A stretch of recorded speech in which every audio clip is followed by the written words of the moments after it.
Hello friends, Assalamu alaikum, Namaskaram, welcome back to Tales of NAJU. നമ്മുടെയൊക്കെ വീട്ടിൽ ഇതുപോലെ കറുത്തു പോയിട്ടുള്ള പഴങ്ങളുണ്ടാവും. ഫ്രിഡ്ജിലൊക്കെ കുറേ ദിവസം സൂക്ഷിച്ചു കഴിഞ്ഞാൽ ഇതുപോലെ കറുത്തു പോകും.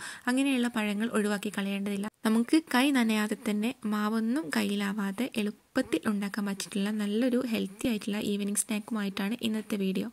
അപ്പോൾ നമുക്ക് വീഡിയോയിലേക്ക് പോവാം.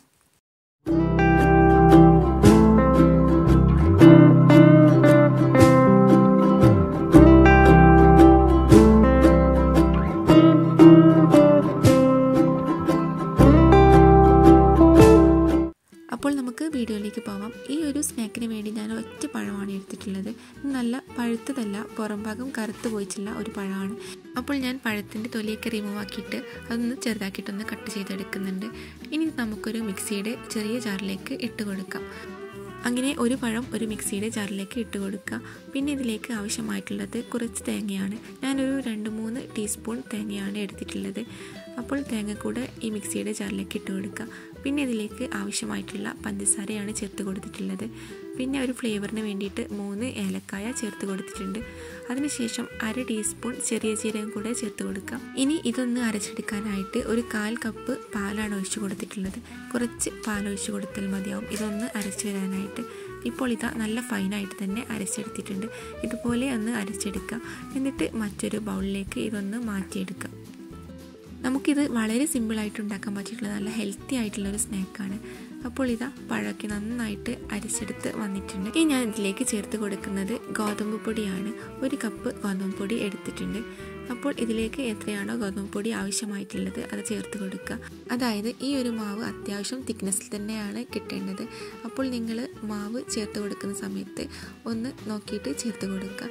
എത്രയാണോ ഗോതമ്പ് മാവ് ആവശ്യമുള്ളത് അതിനനുസരിച്ച് ചേർത്ത് കൊടുക്കുക. ഗോതമ്പ് പൊടിക്ക് പകരം നിങ്ങൾക്ക് മൈദപ്പൊടിയും യൂസാക്കി എടുക്കാം, ഇല്ലെങ്കിൽ അരിപ്പൊടിയും യൂസാക്കി എടുക്കാം. അപ്പോൾ കുറച്ചും കൂടെ ഹെൽത്തി ആയിട്ട് ഗോതമ്പ് പൊടി യൂസാക്കി എടുത്തതാണ്. അപ്പോൾ ഇതാ ഗോതമ്പ് പൊടിയൊക്കെ ചേർത്ത് കൊടുത്തിട്ട് നന്നായിട്ട് മിക്സ് ആക്കി കൊടുത്തിട്ടുണ്ട്. ഇനി ഇതിലേക്കൊരു 1/4 ടീസ്പൂൺ ബേക്കിംഗ് സോഡയാണ് ചേർത്ത് കൊടുക്കുന്നത്, അതായത് അപ്പക്കാരമാണ് ചേർത്ത് കൊടുത്തിട്ടുള്ളത്. എന്നിട്ട് നന്നായിട്ട് മിക്സ് ആക്കി എടുക്കുക. ഇനി ഇത് റെസ്റ്റ് ചെയ്യാനൊന്നും വെക്കേണ്ട ആവശ്യമില്ല.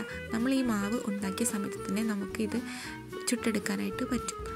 അപ്പോൾ ഞാൻ പറഞ്ഞ പോലെ തന്നെ ഇത് നമ്മൾ കയ്യിലൊന്നും മാവാക്കി എടുക്കേണ്ട ആവശ്യമില്ല. നല്ല സിമ്പിളായിട്ട് പെട്ടെന്ന് ചുട്ടെടുക്കാൻ ഒരു ട്രിക്കും കൂടെ ഉണ്ട്.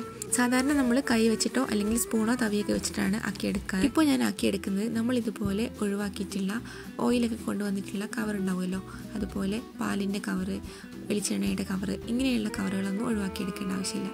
ഇതുപോലെ ഇതാ ഓയിലിൻ്റെ കവറൊന്ന് കട്ട് ചെയ്തെടുത്തിട്ടുണ്ട്. നമ്മൾ പൈപ്പിംഗ് ബാഗിന് പകരം ഇതാണ് യൂസാക്കി എടുക്കുന്നത്. എന്നിട്ട് ഇതുപോലെ ആക്കിയെടുത്ത ശേഷം ഇതിലേക്ക് ഒരു സ്പൂൺ ഉപയോഗിച്ചിട്ട് ആ മാവ് മുഴുവനും ഒന്ന് ഫില്ല് ചെയ്ത് കൊടുക്കുക. അപ്പോൾ നമ്മുടെ കയ്യിൽ ഒട്ടും തന്നെ മാവാവുന്നില്ല. ഇതിലേക്ക് സ്പൂൺ യൂസാക്കിയിട്ട് ആക്കി കൊടുക്കുക. എന്നിട്ട് ഇതാ ഒരു ചീനച്ചട്ടിയിൽ ഓയിൽ ചൂടാക്കാനായിട്ട് വെച്ചിട്ട് കൊടുത്തിട്ടുണ്ട്. അപ്പോൾ നമ്മൾ ഫില്ല് ചെയ്തിട്ടുള്ള ഒരു അടിഭാഗത്ത് അത്യാവശ്യം വലിപ്പത്തിൽ തന്നെ ഒരു ഹോൾസ് ഇട്ട് കൊടുക്കുക. എന്നിട്ട് ചൂടായിട്ടുള്ള ഓയിലിലേക്ക് ജസ്റ്റ് ഒന്ന് പ്രസ് ചെയ്ത് കൊടുക്കുക. നമുക്ക് ഇഷ്ടമുള്ള ഷേപ്പിൽ ഇത് ആക്കി കൊടുക്കാം. ഞാൻ ജസ്റ്റ് ഒന്ന് ഇങ്ങനെ ഇതുപോലെയാണ് ആക്കി കൊടുക്കുന്നത്. നമുക്ക് ഇനി റൗണ്ടിലാണെങ്കിൽ റൗണ്ട് ഷേപ്പിലാക്കിയിട്ട് ഒന്ന് ചുറ്റിച്ച് കൊടുത്താൽ മതിയാവും.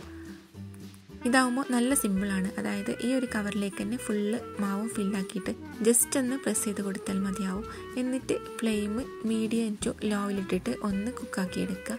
പിന്നെ അപ്പോൾ തന്നെ മറിച്ചിടേണ്ട ആവശ്യമില്ല. ജസ്റ്റ് ഒന്ന് ഓയിലൊന്ന് ഇതിൻ്റെ മുകളിലേക്കൊന്ന് സ്പ്രെഡ് ചെയ്ത് കൊടുക്കുക. എന്നിട്ട് ഇത് ഒന്ന് അടിവശം നല്ല ഗോൾഡൻ ബ്രൗൺ കളറാവുന്ന സമയം മാത്രം ഇതൊന്ന് മറിച്ചിട്ട് കൊടുക്കുക. ഇപ്പോൾ കാണുമ്പോൾ നല്ല സ്മൂത്തും അതുപോലെ തന്നെ നല്ല ജ്യൂസി ആയിട്ടാണ് ഇരിക്കുന്നത്. പക്ഷേ ഇത് കുക്കായി കഴിഞ്ഞാൽ ഒന്ന് ചൂടാറി കഴിഞ്ഞാൽ പുറം ഭാഗം നല്ല ഹാർഡായിട്ട് ഉള്ളിൽ നല്ല സോഫ്റ്റ് ആയിട്ടും കിട്ടും.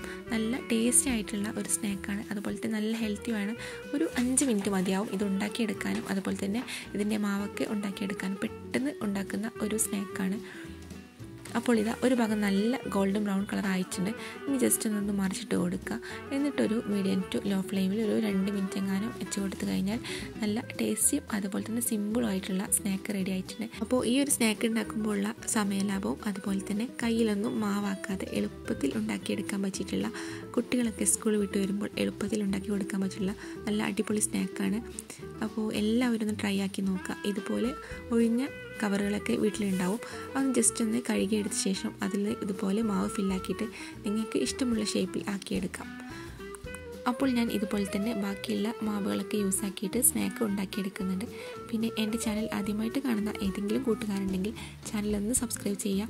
എന്നിട്ട് തൊട്ടടുത്ത് കാണുന്ന ബെല്ലൈക്കണും കൂടി പ്രസ് ചെയ്ത് അതിൽ ഓൾ എന്ന ഓപ്ഷനും കൂടി പ്രസ് ചെയ്ത് കൊടുത്താൽ ഞാനിടുന്ന എല്ലാ വീഡിയോസും നിങ്ങൾക്ക് അപ്പോൾ തന്നെ നോട്ടിഫിക്കേഷൻ ലഭിക്കും. പിന്നെ വീഡിയോ ലൈക്ക് ചെയ്യാൻ മറക്കരുത്, അതുപോലെ തന്നെ ഷെയറും ചെയ്യുക. അപ്പോൾ ഇന്നത്തെ വീഡിയോ നിങ്ങൾക്ക് എല്ലാവർക്കും ഇഷ്ടമായെന്ന് വിചാരിക്കുന്നു. അപ്പോൾ ഇതിൻ്റെ ലാസ്റ്റ് ലുക്ക് ഞാൻ കാണിച്ചു തരാം. അപ്പോൾ ഇതാ ഉണ്ടാക്കിയെടുത്ത് ജസ്റ്റ് ഒന്ന് ചൂടാറി വരുമ്പോൾ ഇതിൻ്റെ പുറംഭാഗം നല്ല ക്രിസ്പി ആയിരിക്കും, ഉള്ളിൽ നല്ല സോഫ്റ്റും ആയിരിക്കും. അപ്പോൾ വീഡിയോ നിങ്ങൾക്ക് ഇഷ്ടമായെന്ന് വിചാരിക്കുന്നു. ഇത് ഒറ്റ പഴം യൂസ് ആക്കിയിട്ടാണ് ഉണ്ടാക്കിയെടുത്തിട്ടുള്ളത്. അത്യാവശ്യം നല്ല ക്വാണ്ടിറ്റി തന്നെ കിട്ടിയിട്ടുണ്ട്.